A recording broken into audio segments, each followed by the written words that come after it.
faz acepção de pessoas para usar sobre a face da terra. Ele usa aquele que se coloca diante dele e faz como o profeta Isaías: eis-me aqui, envia-me a mim. Ou seja, aquele que quer de verdade anunciar a mensagem de Cristo, aquele que não tem medo, aquele que não se afrouxa, mas aquele que é cheio de Deus. Amém? São os nossos patrões, Senhor. Vamos abrir nossa Bíblia, Evangelho de Mateus, capítulo de número 3.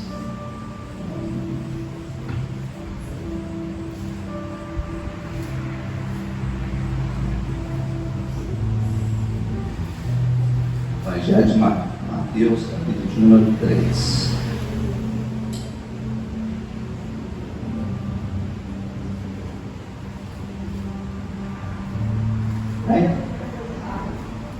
Naquele tempo, João Batista foi para o deserto da Judéia e começou a pregar, dizendo: arrependam-se dos seus pecados, porque o reino de Deus está perto. A respeito de João, o profeta Isaías tinha escrito o seguinte: alguém está gritando no deserto, prepare o caminho para o Senhor passar, abram estradas retas para ele. João usava uma roupa feita de pelos de camelo, um cinto de couro, comia gafanhotos e mel do mato. Os moradores de Jerusalém, da região da Judéia, de todos os lugares em volta do Rio Jordão, e ouviram. Eles confessavam seus pecados e João batizava no Rio Jordão. Quando João viu que muitos fariseus e saduceus vinham para serem batizados por ele, disse: ninhada de cobras venenosas, quem disse que vocês escaparão do terrível castigo que Deus vai mandar? Façam coisas que mostrem que vocês se arrependeram dos seus pecados, e não digam uns aos outros: Abraão é nosso antepassado. Pois eu afirmo a vocês que até dessas pedras Deus pode fazer descendentes de Abraão. O machado está pronto para cortar as árvores pela raiz. Toda árvore que não dá frutas boas será cortada e jogada no fogo. Eu vos batizo com água para mostrar que vocês se arrependeram dos seus pecados. Mas aquele que virá depois de mim os batizará com Espírito Santo e fogo. Ele é mais importante do que eu. Eu não mereço a honra de carregar as sandálias dele. Com a pá que tem na mão, ele vai separar o trigo da palha, guardará o trigo do seu depósito, e queimará a palha com fogo que nunca se apaga. Amém? Os irmãos podem se sentar.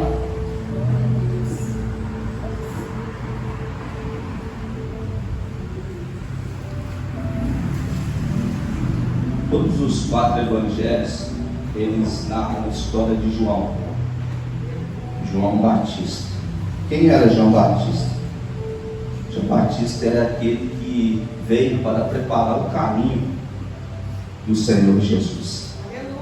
Ninguém sabe quando é que João Batista começou a pregar, mas acreditamos que entendemos pelo texto que ele começou a ministrar a sua palavra pouco antes de Jesus aparecer. E João Batista, ele não ficava na cidade, ele ficava no deserto da Judéia, e ele ali ministrava a palavra de Deus. Era um camarada cheio do Espírito Santo, segundo a Bíblia, era cheio do Espírito Santo desde o ventre. E João Batista sabia da missão dele. Qual era a missão dele? Ele veio para preparar o caminho do Senhor. Ele sabia que a hora que Jesus chegasse, ele tinha que sair de cena. Um dia chegaram para João Batista e questionou ele assim: aquele que tu batizou no Rio Jordão, ele batiza mais pessoas do que você, e muitos vão lá ter com ele. João Batista deu uma resposta: é necessário que ele cresça e que eu diminua. João Batista entendeu que sua missão já havia terminado, que agora era necessário ele sair de cena para que Jesus pudesse entrar em cena. João Batista foi aquele que foi fiel a Deus. Ele teve um chamado específico de Deus, acredito eu, pelo fato do seu pai ser um exemplo de ter intimidade com Deus. Nós sabemos que o anjo Gabriel apareceu para ele e revelou que, mesmo na sua velhice, a sua esposa iria conceder um filho. Acredito que quando João Batista recebeu o chamado de Deus, eu acredito que foi o próprio Deus que chamou ele pessoalmente para o ministério. Porque um dia Jesus chegou para ele e ele disse: aquele que me mandou batizar, esse me disse, aquele que sobre a pomba vier sobre a cabeça, esse é o que batiza com o Espírito Santo e com fogo. Então João Batista foi aquele que teve a chamada específica, uma chamada específica do próprio Deus. Assim como Deus se revelou ao apóstolo Paulo, assim como Cristo se revelou aos apóstolos e chamou para o ministério, algumas pessoas Deus chama de forma direta e específica. João Batista era um grande profeta, um homem de Deus, e ele pregava no deserto. A sua pregação, ela ia longe, porque todos saíam de Jerusalém, saíam da Judéia, saíam de outras regiões e iam lá para ouvir João Batista ministrar a sua palavra. E João Batista pregava arrependimento, batismo de arrependimento. As pessoas que ouviam a sua mensagem se arrependiam dos seus pecados e em seguida era emergido nas águas do Rio Jordão e ali eram batizados por ele. Este texto que nós lemos aqui, no capítulo 3, há várias lições que nós devemos observar. Há vários pontos dentro desses capítulos aqui, desses versículos que nós lemos, que eu quero trazer uma aplicação para a nossa vida dentro desta mensagem que João Batista ministrou aos homens. Quando nós lemos o texto aqui, no versículo de número 2, a primeira coisa que nós precisamos observar e entender que todos nós temos uma missão. E qual é a missão? Pregação do Evangelho. Isso não é só para quem tem chamado, porque nós temos uma tendência em dizer, eu mesmo já ouvi pessoas dizer, eu não tenho chamada para pregar, eu não consigo falar, eu não tenho experiência em falar em público, eu não sei, eu não entendo, né? Mas isso é uma obrigação de todos, anunciar a palavra de Deus. É claro que para alguns Deus vai dar dons, nós precisamos entender isso. Aqueles que Deus chama para o ministério de pastores, aqueles que Deus chama para o ministério de evangelísticos, aqueles que Deus chama para ser mestre da palavra de Deus. Mas a responsabilidade de ministrar a palavra é para todos. Agora, que palavra é essa que nós iremos ministrar? No versículo de número 3, a Bíblia diz o seguinte, no versículo de número 2, melhor dizendo, no capítulo 3, que Jó estava no deserto, dizendo, arrependam-se dos seus pecados, porque o reino de Deus está perto. Observe que a mesma mensagem que João Batista pregou, foi a mesma mensagem que Jesus anunciou quando Jesus começou o seu ministério. No capítulo 4, versículo de número 17, quando Jesus ele entra na terra de Zebulon, de Naftalí, em direção ao Rio Jordão, ele ali começa a anunciar a palavra. E qual foi a mensagem de Jesus? Arrependam dos seus pecados, porque o reino de Deus está perto. A mesma mensagem que João Batista ministrou. Então, a primeira coisa que nós precisamos observar é que todos têm a obrigação de anunciar a palavra. Eu sei que tem uns que vai ter mais sabedoria do que outros para anunciar. Eu sei que alguns têm mais eloquência do que outros. Eu sei que alguns têm dons diferenciados do outro. Porém, a responsabilidade de pregar o Evangelho é para todos. Jesus ele disse, ide por todo mundo, pregar o Evangelho a toda criatura. Quem crer e for batizado, será salvo. Quem não crer, será condenado. Essa vocação, esse chamado para anunciar a palavra é para todos. Só que nós precisamos observar uma coisa. Na mensagem que nós anunciamos, tem que ter uma mensagem de arrependimento. Como que você vai falar do amor de Deus? Como que você vai anunciar Jesus a uma pessoa sem apresentar para ela o arrependimento? A Bíblia diz que Jesus não vem para ação, Jesus vem para doentes. Jesus não veio para pessoas perfeitas, Jesus veio para pessoas imperfeitas. E o único meio de chegar a um nível de perfeição, o único meio para que os homens possam chegar, ter a cura espiritual para a sua alma, o primeiro passo é o arrependimento. O que é arrependimento? É a mudança de mente. É diferente de conversão. Conversão é mudança de caminho. Arrependimento é mudança de mente. Nós temos a responsabilidade, como um anúncio do Evangelho, convencer as pessoas a mudarem a sua mentalidade acerca daquilo que elas têm do mundo, acerca daquilo que elas têm do pecado. E só o poder do Evangelho pode fazer isso. O apóstolo Paulo vai dizer na carta aos Romanos, no capítulo 1, versículo de número 16: porque eu não me envergonho do Evangelho de Cristo, pois ele é o poder de Deus para a salvação de todo aquele que crê. Ou seja, nós não devemos ter vergonha de anunciar o Evangelho de Cristo, porque só o Evangelho de Cristo pode mudar a mente dos homens. No capítulo 12 da carta aos Romanos, ele também diz: não vos conformeis com este mundo, mas sede transformado pela renovação do vosso entendimento, para que vocês possam experimentar qual seja a boa, perfeita e agradável vontade de Deus. Então todos nós temos a obrigação de anunciar o Evangelho, e nós precisamos entender que ao anunciar o Evangelho, a palavra do arrependimento tem que estar na nossa boca. O pecador precisa se arrepender. A segunda ponto que nós precisamos observar está no versículo de número 4. Diz o seguinte: João usava uma roupa feita de pelos de camelo e cinto de couro, e comia gafanhotos e mel do mar. Deus, precisamos entender uma coisa, quando lemos isso, essas características que João tinha. João não era aquele homem que tinha aquisição financeira, não era um homem rico. A Bíblia diz que ele comia gafanhoto, em outras traduções, mel silvestre.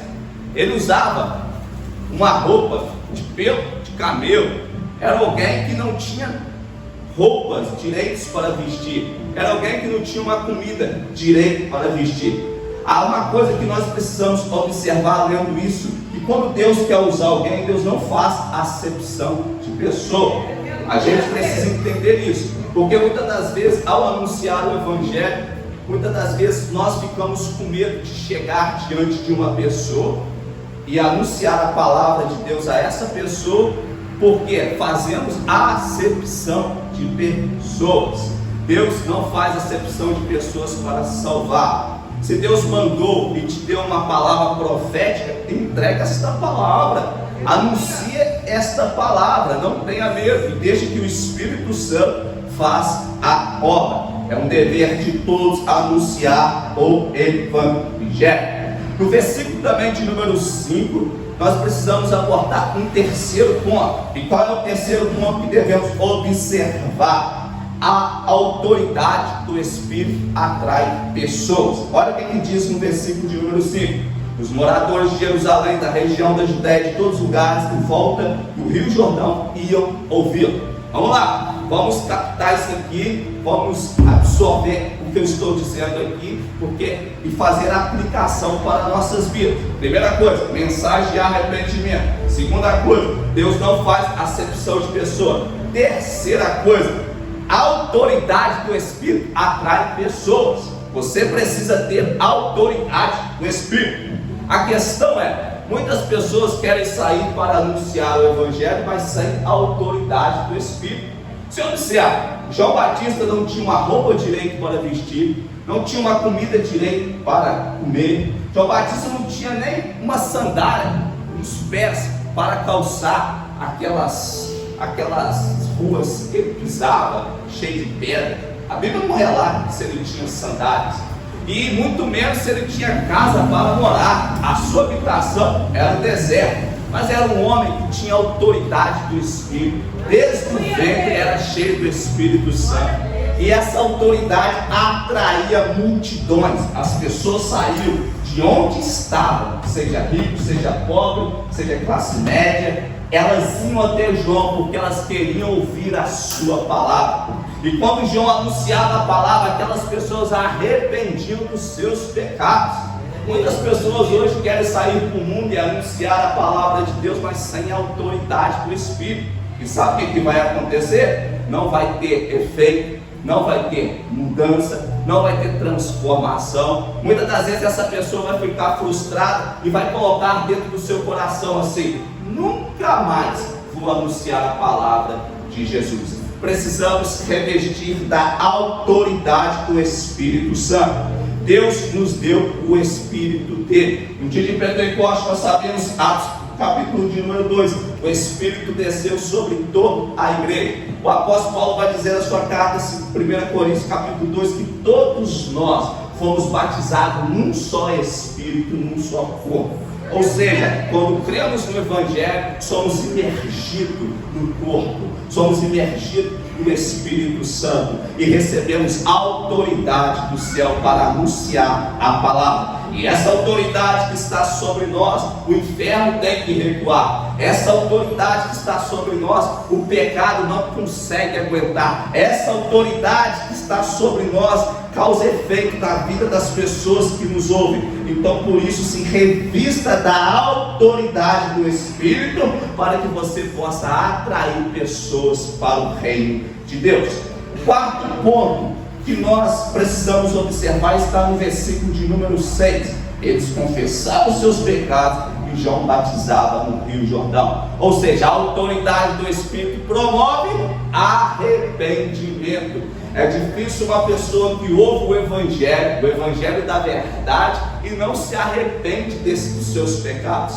Amado, não é este Evangelho que nós estamos vendo aí no mundo afora, que vem que Jesus vai mudar a sua vida, vem que Jesus vai te prosperar, vem que você vai ter uma casa própria, um carro do ano. Não, o Evangelho que promove arrependimento, salvação, é o Evangelho que é pregado arrependimento dos seus pecados. As pessoas precisam reconhecer o seu estado miserável, elas precisam reconhecer a sua natureza caída, que somente através de Cristo elas podem ser restauradas. Elas têm que chegar diante de Cristo aquebrantadas, elas têm que chegar diante de Cristo totalmente dependente da sua graça, e através desta pregação as pessoas vão se arrepender. Então vai captando aí, você precisa ter a mensagem do arrependimento, você precisa entender que Deus não faz acepção de pessoa, você precisa ter autoridade do Espírito Santo, porque somente a autoridade do Espírito Santo vai promover arrependimento. 7, versículo de número 7. Nós precisamos observar o quinto ponto. Qual que é o quinto ponto? Quando João viu que muitos fariseus e saduceus vinham para ser batizados por ele, ele disse: ninhadas de cobras venenosas, quem disse que vocês escaparão do terrível castigo que Deus vai mandar? Quinto ponto que nós precisamos observar: para alguns, Deus tem uma mensagem mais dura. Entenda isso, e para alguns, Deus tem uma mensagem mais dura, por causa do seu nível de hipocrisia. E muitas das vezes a gente tenta medir as palavras. Não estou dizendo que você vai ofender uma pessoa, não estou falando nada disso, que você vai fazer um auto-julgamento precipitado sobre esta pessoa. Mas vai ter momentos que Deus vai ter que te usar de maneira dura para que essa pessoa venha se arrepender dos seus pecados. João Batista estava até lá pregando no Rio Jordão, e as multidões vinham ter com ele. Capítulo do Evangelho de Lucas, as pessoas chegavam para João e João: o que nós devemos fazer, os judeus? João diz: se vocês têm duas capas de vida, por que não tem? Chegavam os soldados para João perguntar o que nós devemos fazer. João diz: não maltrateis os homens e não defraudeis ele. Mas quando chegavam os fariseus, os escribas, João mudava a sua mensagem. João dizia: raça de víbora, quem vos ensinou a fugir da ira de Deus? Ou seja, João percebeu o nível de hipocrisia daqueles homens. Jesus teve um problema muito sério com aqueles homens. Fariseus, saduceus, escribas, perseguiu Jesus todo o seu ministério. Tentavam achar coisas para conseguir pegar Jesus, mas não conseguiram pegar Jesus. Jesus se irou contra eles por muitas vezes. Jesus alertou a multidão: tomar cuidado com aquilo que eles mandam eles fazer. Porém, Jesus diz: faça tudo que eles vos mandam fazer, porém não procedeis com as suas obras, porque eles dizem e não fazem. No capítulo 23 de Mateus, Jesus chegou a aplicar uma exortação violenta contra aqueles homens, porque eram homens hipócritas, eram homens mentirosos, eram homens que usavam da lei para enganar aquela multidão, e muitos seguiam aqueles homens. Muitos eram enganados por falsas doutrinas, por falsos ensinamentos. A mensagem muitas das vezes dura que Deus quer nos levantar para esta geração não é muitas das vezes para membros que está sentado dentro de igreja, mas sim para obreiros, sim para pastores, sim para líderes, porque são esses homens que conduzem a igreja, são esses homens que levam a igreja à perdição pelos seus falsos ensinamentos, pelas suas falsas doutrinas. Jesus alertou sobre os falsos profetas, homens que iriam entrar, iriam enganar multidões. O apóstolo Pedro alertou sobre esses homens, que eles iriam entrar no meio da igreja, eles iriam introduzir palavras de heresias encobertamente, iriam levar os homens à perdição. No livro de Judas, o texto, Judas vai alertar a igreja sobre esses falsos homens, sobre esses falsos líderes. Amado, o estado que a igreja se encontra hoje, isso não é culpa de membros de igreja, isso é culpa da liderança, que não assumiu o seu compromisso com Deus, que não assumiu o seu compromisso com o reino de Deus, que estão preocupados somente com o dízimo, com a oferta, que estão preocupados com aquilo que está entrando na igreja, estão preocupados com a sua posição, com o seu status, estão preocupados com a sua vidinha medíocre, e não estão anunciando a palavra de Deus. Para esses homens, creio eu, que Deus levantará uma geração cheia do Espírito Santo, cheia de autoridade, com uma mensagem profética, com uma mensagem dura contra esses homens. Nós precisamos estar prontos e preparados, amados, porque esse homem, essa mulher pode ser você, pode ser eu. Deus não faz acepção de pessoas para usar sobre a face da terra. Ele usa aquele que se coloca diante dele, faz como o profeta Isaías: eis-me aqui, envia-me a mim.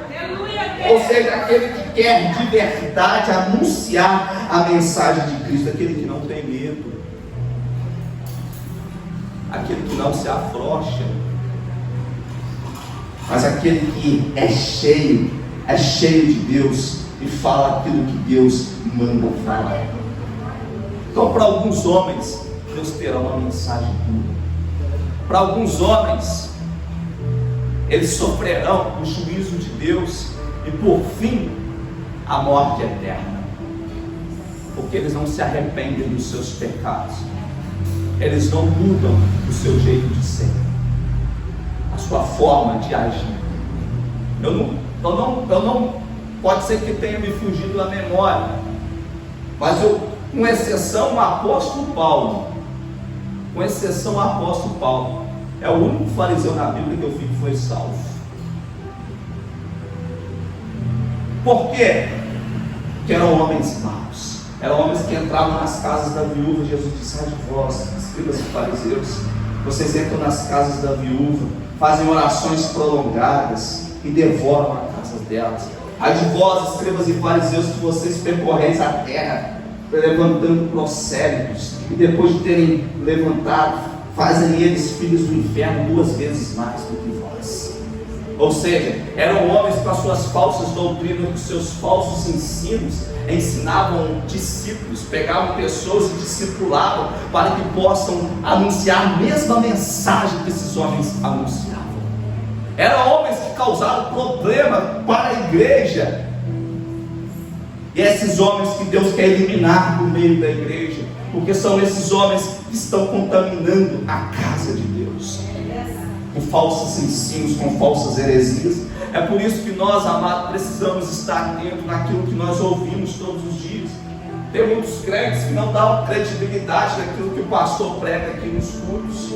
Tem muitos crentes que não dão credibilidade naquilo que os ministros ministram aqui em cima desse culto, e preferem ouvir pregadores de YouTube, preferem ouvir pregadores que não tem nem exemplo de vida para passar. Está no segundo casamento, no terceiro casamento, e pegam esses homens para discipularem eles, desprezam a mensagem verdadeira do Evangelho, ficam alimentando de venenos. O apóstolo Paulo fala que nós devemos crescer na estatura, maturidade de Cristo, para que nós não venhamos ser levados por todo o vento de doutrina, de homens que entram dentro da casa de Deus e levam o povo à perversão. Nós temos que tomar cuidado com aquilo que nós ouvimos, com aquilo que nós alimentamos. O apóstolo Paulo diz: então saiba que um pouco de fermento leveda toda a massa. Não precisa de muita coisa para que o ser humano possa ser contaminado por falsas doutrinas, por falsos ensinamentos. Ele precisa só um pouquinho de fermento. E Jesus não quer isso para nós. É por isso que Ele está falando conosco nesta noite. Ele tem o melhor para nós. Eu acredito que daqui sairá profetas, eu acredito que daqui sairá homens e mulheres de Deus, eu acredito que daqui sairá homens e mulheres cheios do Espírito Santo.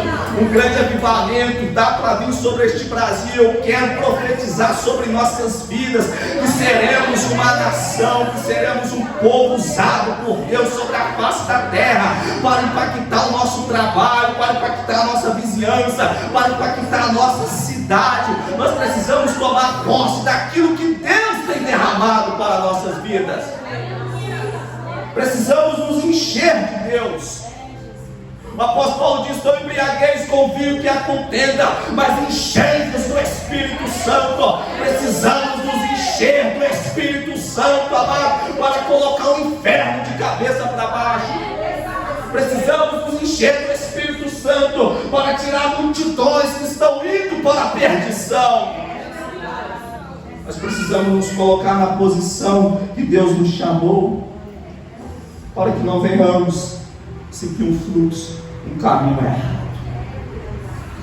Ele continua dizendo no versículo de número 10, nós precisamos observar que quem não dá uma resposta a Deus, Deus vai cortar a árvore que não dá fruto. Nós temos um problema muito sério. Vamos lá, vamos ler o versículo de número 10. O machado está pronto para cortar as árvores pela raiz. Toda árvore que não dá fruto boas será cortada e jogada no fogo. O problema hoje, o falso ensinamento, assim, esse tipo de ensinamento sobre uma graça barata que está sendo anunciada, que está mostrando, levando a igreja ao entendimento que Deus só é amor. Deus só é amor. No dia do juízo, Deus não vai te lançar no inferno. No dia de juízo, Deus não vai pedir conta. No dia do juízo, Ele vai manifestar misericórdia sobre a sua vida. A minha Bíblia não diz isso. A minha Bíblia diz que Ele é amor, mas Ele é fogo consumidor também. A minha Bíblia diz que Ele é justiça. A minha Bíblia diz que Ele vai cobrar cada um segundo as suas obras.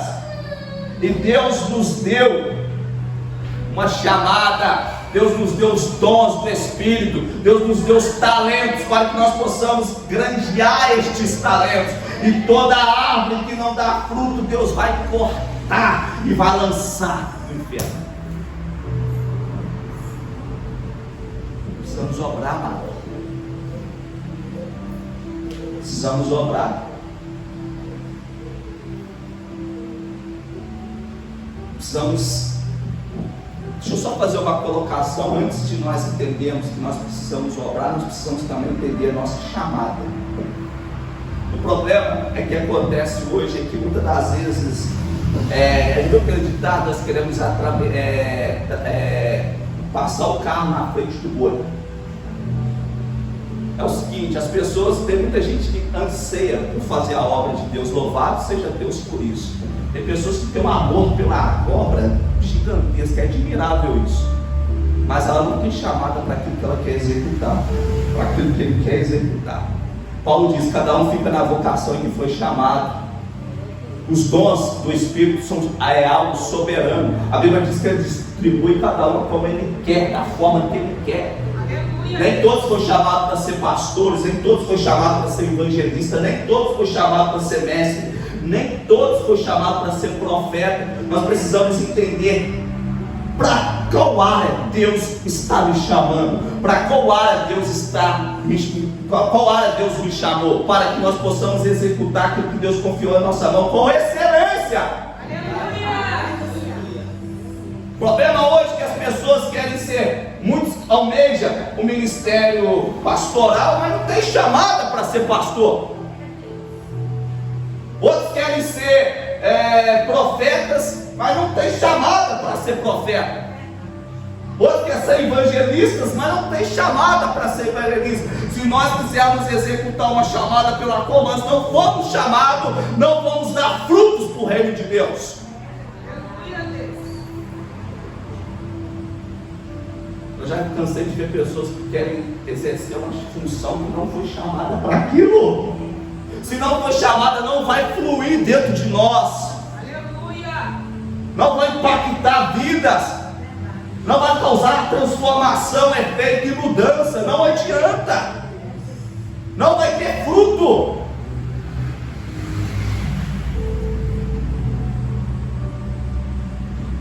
Isso é para quem Deus confiou, é para quem Deus chamou. Nós temos que tomar outro cuidado, amado. É o que nós podemos chamar de ativismo ministerial. A gente muitas das vezes quer abraçar tudo. Isso é um grande problema. A pessoa quer abraçar tudo, quer fazer tudo, mas aquilo que Deus confiou para ele ou para ela fazer, ele não consegue executar. E você está achando que no dia do juízo Deus vai falar assim, eu vi o que você fez lá na igreja, gostei, tal. Eu vou falar assim, eu te chamei foi para aquilo, para aquela área. Aquela área você enterrou o talento que eu te dei. Eu te dei aquele dom, eu te dei. Eu te chamei para aquela área, você não quis, você desprezou, você tentou executar uma coisa que eu não te chamei para executar. Por isso que você não produziu fruto, por isso que você não cresceu, por isso que você não desenvolveu.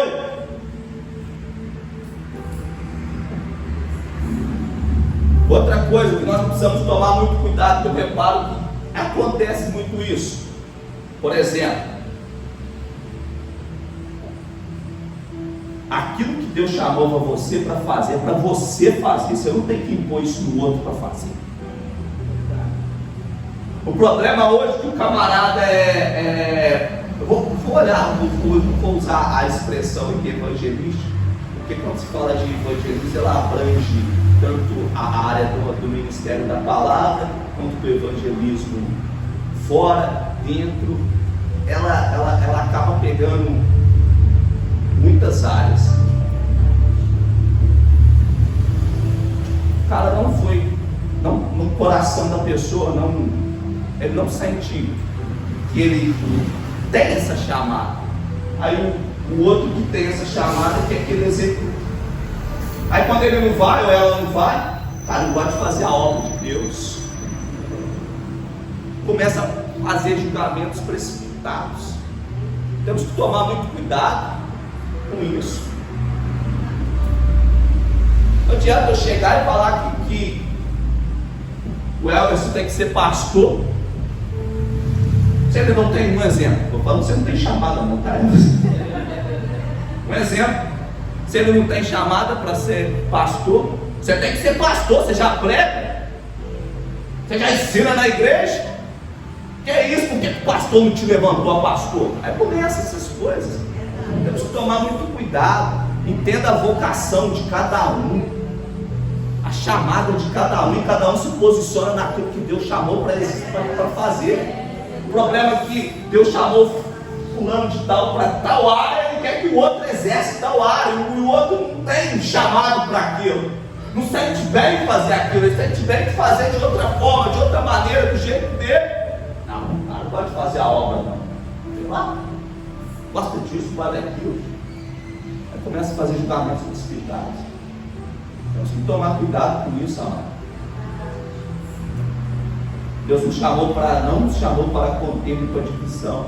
Ele nos chamou para unidade, uma só fé, um só Espírito, um só corpo em Cristo Jesus.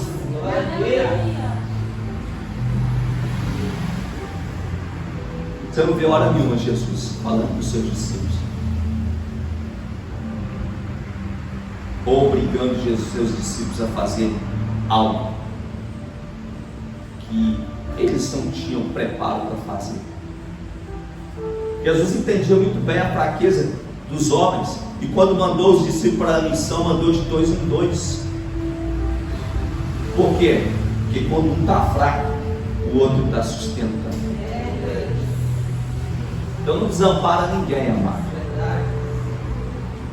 Mas precisamos entender a vocação de cada um, a chamada de cada um, para que não possamos fazer julgamentos precipitados e entristecer o Espírito de Deus. Versículo de número 11.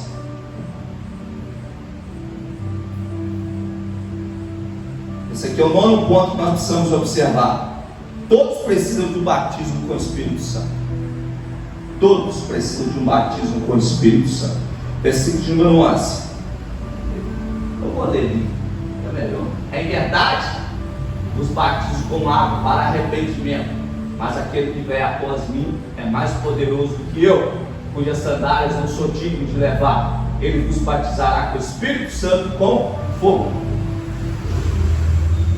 Todos precisam do batismo com o Espírito Santo. Agora deixa eu falar o que é batismo com o Espírito Santo, porque isso aqui é uma questão que confunde muito. Talvez você já tenha um entendimento disso. Batismo com o Espírito Santo não é falar em línguas. Línguas está lá nos 9 dons do Espírito. Paulo ele mesmo diz: a uns deu variedade de línguas, e a outros Deus deu interpretação de línguas. Aí ele vai dizer no capítulo 14: falam todos línguas? Interpretam todos? Porque tem pessoas que vão estar na igreja e nunca vão falar em línguas estranhas. Aí não foi batizado com o Espírito Santo? Não. Foram sim. Deixa eu corrigir. Foram batizados sim com o Espírito Santo. No capítulo 1, no versículo 13 e 14 de Efésios, o apóstolo Paulo vai dizer assim: todos, depois de ter ouvido, irmão, vai para mim, capítulo 1, versículo 13 de Efésios. Eu quero ler juntamente com os irmãos.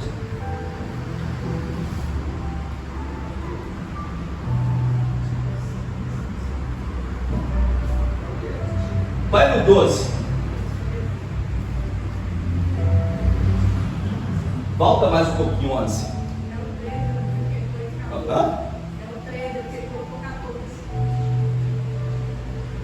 Nele digo, em quem também fomos feitos herança, havendo sido predestinados conforme o propósito daquele que faz todas as coisas segundo o conselho da sua vontade.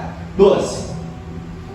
Com o fim de sermos para o louvor da sua glória, nós que primeiro esperamos em Cristo, em quem também vós estáis, depois que ouviste a palavra da verdade, o evangelho da vossa salvação, tendo nele Cristo, foste selado com o Espírito Santo da promessa. Isso é batismo com o Espírito Santo. O que é o batismo com o Espírito Santo? Você recebe ele na conversão. É no momento em que você crê, você recebe uma natureza de Cristo. O Espírito Santo habita dentro do seu espírito, porque ele te deu uma nova natureza. Isso é batismo com o Espírito Santo. Agora, existe o falar em línguas. Falar em línguas, alguns acreditam ser o batismo com o Espírito Santo, alguns acreditam ser como uma segunda bênção. Amém. Lá não há problema nenhum. Mas eu entendo que o batismo com o Espírito Santo é quando eu recebo o Espírito Santo. Então precisamos entender que todos têm o Espírito Santo. Só que todos precisam entender uma coisa também, que ele precisa de revestimento de poder. Não significa que o Espírito Santo está dentro de você, que você já está cheio do poder do alto. O poder do alto é algo que você busca diariamente, onde você é capacitado para executar a obra de Deus. Jesus diz: ficai em Jerusalém até que do alto sejais revestidos de poder. Quando o Espírito Santo desce no dia de Pentecostes, aquela língua que os homens falaram não foram línguas estranhas que nós falamos hoje, são línguas dos homens. Havia várias pessoas de outros países na festa de Pentecostes, e cada um os ouvia falar na sua própria língua, ou seja, não eram línguas estranhas que os homens estavam falando, eles estavam falando na língua dos homens, conforme eles entendiam das grandezas de Deus. Mas o Espírito Santo vem sobre os homens com poder do alto. Agora, mas já que eu batismo com o Espírito Santo é receber o Espírito Santo, eu não preciso falar em línguas. O apóstolo Paulo fala que nós precisamos falar em línguas. Quem fala em línguas edifica a si mesmo. É algo que Deus te deu para a sua própria edificação. Aleluia, Deus. Agora, você quer variedade de línguas, começa a falar. Vai falando, que você vai receber um monte de línguas. E aquilo que você conversa em mistério com Deus. Os homens não entendem, é só Deus entende essa língua que Ele te deu. Mas batismo com o Espírito Santo é algo que todos nós precisamos. Sem o Espírito Santo nós não executamos a obra de Deus. Sem poder do alto não executamos a obra de Deus. Estamos perdendo tempo em fazer algo para Deus sem o Espírito de Deus.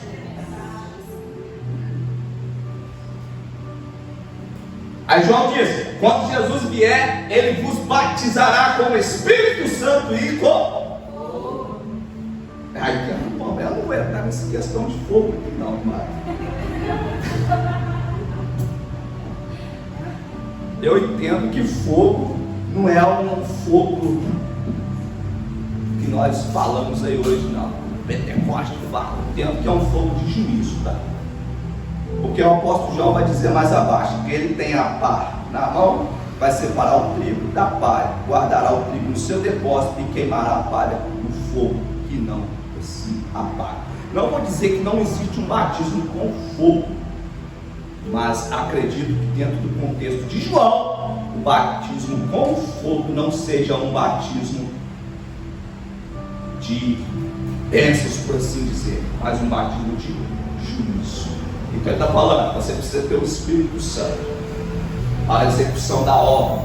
Você precisa ter o Espírito Santo para que você possa falar das grandezas de Deus, para que você possa executar a obra de Deus. Só que você precisa entender, você só faz a obra se você for cheio de Deus. Você só consegue fazer a obra se você for alguém capacitado pelo Espírito Santo. Porém, no dia do juízo terá uma separação. Uma separação do trigo e o joio. O trigo é separado para o celeiro e o joio é separado para o fogo eterno. Agora deixa eu fazer uma colocação para encerrar. Ninguém aqui é salvo por obras, tá? Efésios 2:8, pela graça sois salvos mediante a fé em Cristo Jesus. Isso não vem de vós, é dom de Deus. Não vem pelas obras para que ninguém se glorie. Pai, mas o Senhor está falando de obras aqui, que Deus vai cobrar cada um segundo as suas obras. Amados, Deus não nos salvou através das obras, Deus nos salvou para as obras. A gente precisa entender isso. Porque quem é salvo vai dar uma resposta a Deus. Quem é salvo vai perceber a necessidade de obrar no reino de Deus. Então quem obra para Deus, que recompensa terá? O galardão, está na Bíblia. 1 Coríntios capítulo de número 3. Ele vai galardoar cada um segundo as suas obras. Para encerrar, vamos lá. Eu vou ler com os irmãos 1 Coríntios capítulo de número 3.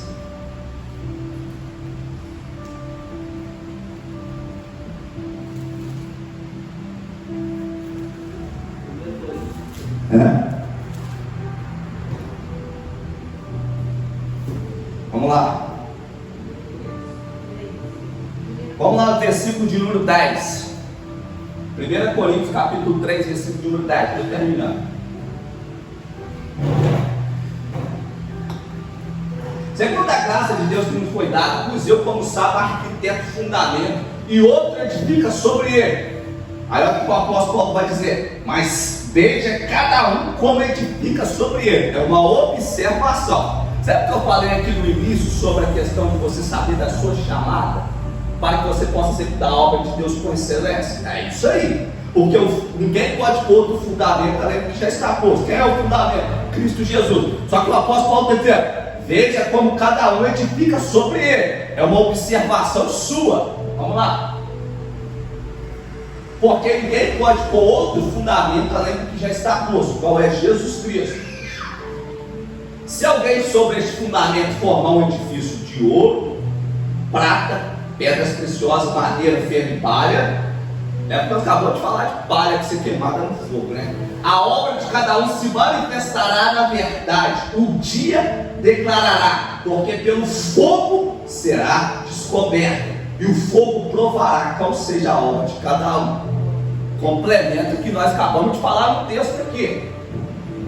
Se a obra que alguém edificou nessa parte permanecer, esse receberá galardão. Qual obra que o camarada vai receber galardão? Ouro, pedras preciosas e prata. Outro texto. Se a obra de alguém queimar, sofrerá detrimento, mas o tal será salvo, todavia como pelo fogo. Lembra que eu disse que ninguém é salvo por obras, mas sim pela graça de Cristo. Obras não salvam ninguém. Só que você precisa entender uma coisa: a obra não me salva, mas eu tenho uma obrigação de executar, porque eu não fui salvo pelas obras, eu sou salvo para as obras. Agora, se eu sou salvo para as obras, eu preciso entender como é que eu vou edificar sobre o fundamento que está posto. Eu preciso ter cuidado, eu preciso ter discernimento, eu preciso ter entendimento para que eu possa executar um trabalho que agrada a Deus. E o que vai acontecer naquele grande dia? Muitos vão chegar diante de Deus naquele dia e falar: Senhor, eu obrei.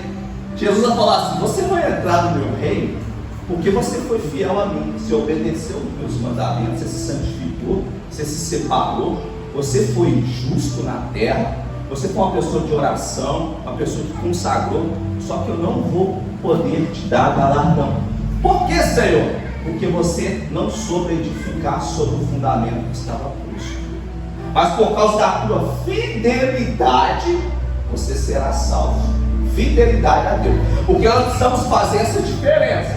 Existe aqueles que é fiel a Deus, é uma pessoa de oração, uma pessoa que busca, uma pessoa que tem interesse na obra, uma pessoa que ama realmente o Senhor. Mas são pessoas que faltam sabedoria para executar a obra de Deus, que acham que tudo é na emoção, tudo agrada a Deus, tudo é da vontade de Deus, tudo que fala em Deus, que coloca Deus no meio, é o que precisa ser feito.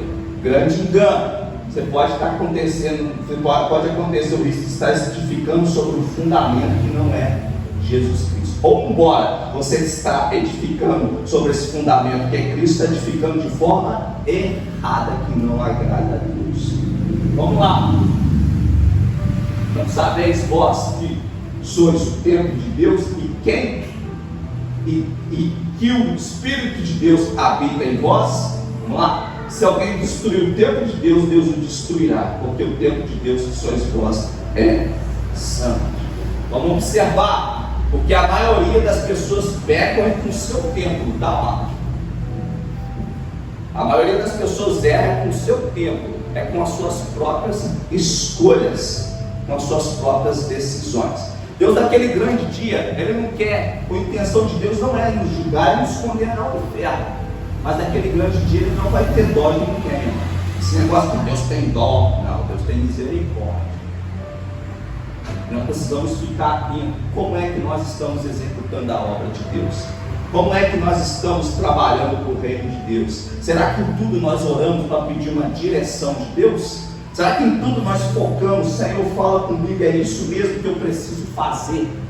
Vamos tomar muito cuidado para que nós não venhamos edificar sobre uma obra onde o fundamento não é Jesus. E para encerrar, o que acontece hoje é que eu vejo pessoas que, já cansei de ver, igrejas que são abertas e não dura nem 6 meses, as portas fecham. Pessoas que saem dos seus ministérios para abrir outros ministérios porque não concordam com a administração do pastor. Sabe o que acontece? O ministério não dura. São pessoas que querem ter até boa intenção, mas a motivação está errada. Então, amado, tudo você precisa de um direcionamento. Não faça nada sem orar a Deus. Você está insatisfeito do seu ministério para a sua igreja? Não toma uma decisão.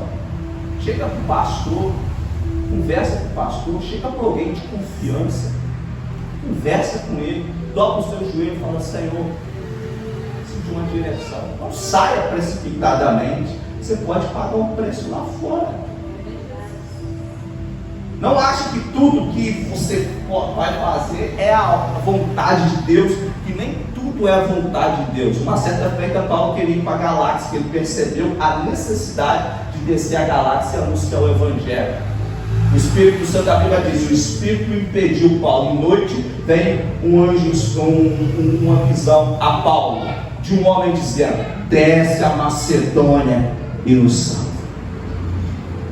Ou seja, ele percebeu uma necessidade, mas ele não passou o carro na frente dos bois. Ele orou a Deus, e de noite Deus deu direção para ele: não é para lá que tu vai para Macedônia. Mais tarde ele voltou lá e foi pregar o Evangelho. Precisamos de um direcionamento para tudo, amado. Se você quer crescer na presença de Deus, tem que ter um direcionamento. Deus não erra. Você que erra, eu que erro, Ele não erra. E muitas das vezes vai levar nós para o caminho mais difícil, porque Deus não é um Deus de facilidade. Ele precisa nos aprimorar, Ele precisa nos aperfeiçoar diante dos caminhos que Ele coloca na nossa frente. Toma a direção de Deus, ora, espera, persevera. Lá na frente você não vai tomar uma decisão errada e o nome de Jesus será glorificado. Amém? Vamos colocar de pé. Quero aqui fazer uma oração.